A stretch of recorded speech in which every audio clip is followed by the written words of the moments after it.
কি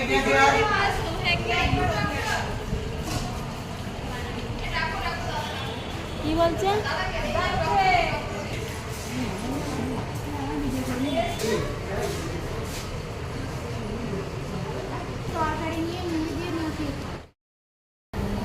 hi friends, আমি এখন ভালো আছি। তো আমি আছি কলকাতা মেডিকেল কলেজ। আপনাদের সঙ্গে তো সেভাবে আমার কোনো কথাই হয়নি। বেড়া থেকে আমি এখানে ট্রান্সফার করে কলকাতা মেডিকেল কলেজে আমি এসেছি। আর এখানে মেডিকেলে কিন্তু পরিষেবা খুবই ভালো বন্ধুরা। তো আমি অ্যাডমিট হয়েছি ওটা সোমবার তখন রাত্রি 9:30। আর সোমবার হয়েছি, আর কালকে মঙ্গলবার গতকালকে 11:30টার সময় করে ডেলিভারি হয়েছে আর কি। তো আমার বেবি হয়েছে, ছেলে না মেয়ে সেটা আমি ভিডিওর মাধ্যমে আপনাদেরকে জানাবো। সম্পূর্ণ পর্বটার সঙ্গে থাকুন আর দেখতে থাকুন, তাহলে আপনারা পুরো ব্লগটা বুঝতে পারবেন আশা করি। আর এখন সন্ধ্যেবেলা এসেছি, বিকালবেলা। মেডিকেলের নিয়মকানুন সমস্ত কিছু আলাদা। তো আমার কাছে ফোনটা ছিল না বলে কিছুই শেয়ার হয়নি বন্ধুরা। এবার শেয়ার করতে থাকবো আস্তে আস্তে, ধীরে ধীরে ব্লগটা আপনারা দেখতে থাকুন। আমার হাজব্যান্ডের কাছে ছিল, আর চার্জারের প্রচুর প্রবলেম, তাড়াতাড়ি বেরিয়ে পড়েছিলাম বাড়ি থেকে। শরীরটা খুব খারাপ লাগছিলো বলে আমি চার্জার না থাকার কারণে ফোনটা আমি চার্জ দিতে পারিনি। তো তারপরে আমি এখান থেকে চার্জার কস্টলি নিচ্ছে কলকাতাতে, তো এইভাবে নিয়ে চার্জ দিয়ে মোটামুটি ফোনটা জারি করে রেখেছি। তাহলে আমি এখন রাত্রে আমাকে কিছু খেতে দেবে না, খাবার এসেছিলো ভাইয়েরা দিতে এখানে। তো আমি একটু রাত্রিবেলা শুকনো কিছু খাবো, ওই চিড়ে ভাজা বা কোনো বিস্কুট এরকম খেয়ে থাকবে বন্ধুরা। চলুন সম্পূর্ণ পর্বটা আপনারা দেখতে থাকুন, তাহলে বুঝতে পারবেন। আমিও মেডিকেল কলেজের নিয়ম কিছুই জানি না, তবে এখান থেকে দেখে নিচ্ছি বন্ধুরা, আপনারা দেখতে থাকুন। বন্ধুরা, এই যে মা এই সবজিটা নিয়ে এসছে, এটা দিয়ে আমি একটু মুড়ি যদি খেতে পারি, আর সঙ্গে ডিম।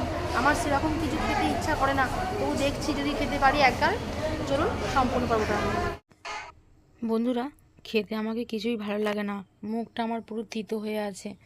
মুড়ির সঙ্গে এই আলুর তরকারিটা আমাকে একদম ভালো লাগে না।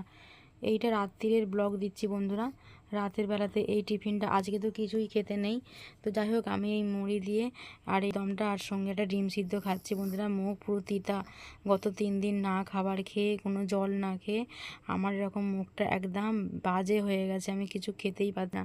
তো গতকাল থেকে খাবো বন্ধুরা, তো সেই জন্যেই এখন আর ভালো লাগছে না, এইটুকুই খেয়ে করছি।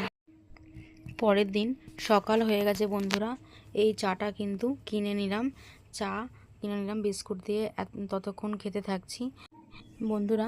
সিজার হবার পর থেকে বলছি, এই চা বিস্কুটটা আমাকে ভীষণ ভালো লাগছে। আমি এর আগে বিস্কুট এভাবে কোনোদিনও খাইনি, তবে হসপিটালে আসার পর থেকে বিস্কুট খাবার ঝোঁকটা আমার বেড়ে গেছে।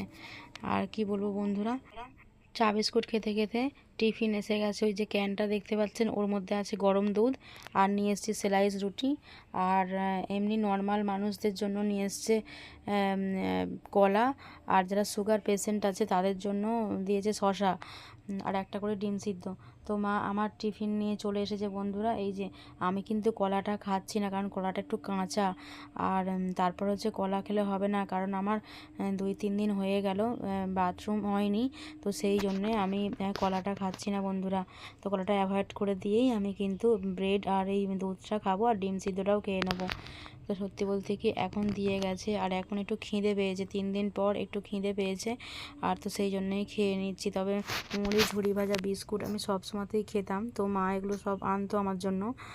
তারপরে বাইরের কোনো রুটি, আমি রাতে রুটিবেলা খাই, আর এখানে ভাত দেয়, তো সেই জন্য রাতের বেলা আমি ভাতটা নিই না বন্ধুরা, ওই রাতে রুটি নিয়ে এলে রুটিটাই আমি খাই। তো বন্ধুরা, এই কলাটা খাবো না, আমি এখন রেখে দেবো, কারণ বুঝতেই পাচ্ছেন সিজার বা অপারেশন হবার পর কলা খেলে একদমই শরীরের পক্ষে ভালো না। অন্য কোনো পেশেন্ট হলে ঠিক আছে, কিন্তু অপারেশন বা সিজার এক্ষেত্রে কলাটা একদমই ভালো নয়, বুঝতেই পাচ্ছেন কেন বলছি আপনারা। তো যাই হোক, ওগুলো আমি রেখে দিয়েছিলাম।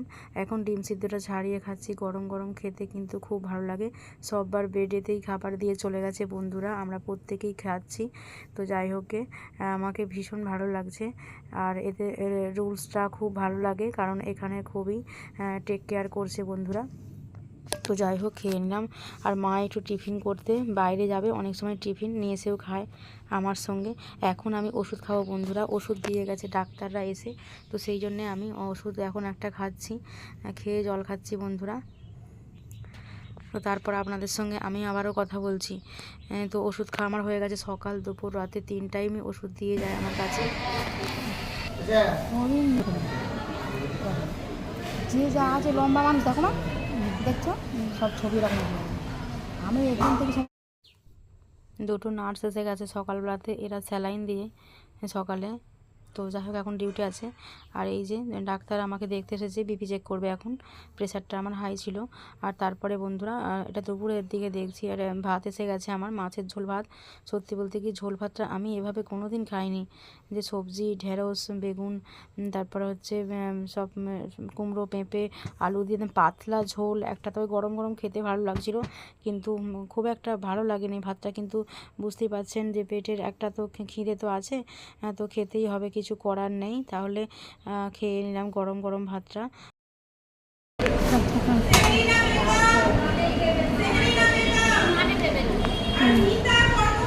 ওইদিকে সরে যেতে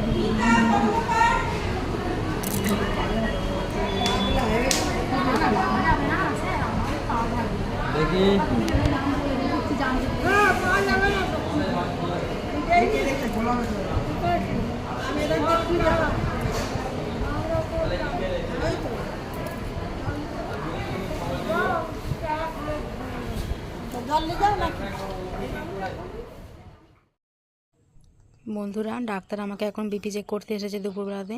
তো ব্লগটা কেমন লাগলো অবশ্যই কমেন্ট করে জানাবেন।